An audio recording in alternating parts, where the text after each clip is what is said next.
বাংলাদেশ থেকে অবৈধভাবে ভারতে প্রবেশ এবং বসবাস পাশাপাশি মৃত ব্যক্তির নথি জাল করবার অভিযোগে হিলিতে গ্রেপ্তার হলো এক বাংলাদেশি যুবক।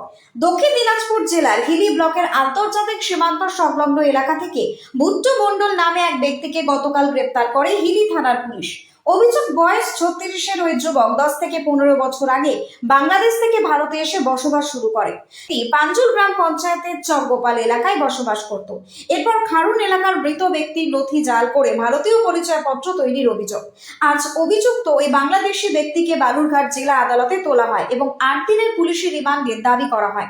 মূলত তার বিরুদ্ধে 14A এবং 14B নথি জালিয়াতির অভিযোগ আনা হয়। এই ঘটনাকে কেন্দ্র করে হিলি সীমান্ত এলাকায় বেশ চাঞ্চল্য ছড়িয়েছে। এদিকে সীমান্তবর্তী এলাকায় এমন ঘটনায় নড়ে চড়ে বসেছে প্রশাসন। পাশাপাশি গুরুত্ব সহকারে পুরো ঘটনা খতিয়ে দেখছে হিলি থানার পুলিশ। শুধু তাই নয়, এই ঘটনায় আরো কে বা কারা জড়িত রয়েছে কিনা সে বিষয়ে কড়া নজর রাখছে প্রশাসন। Bureau report, Hili news Bangla.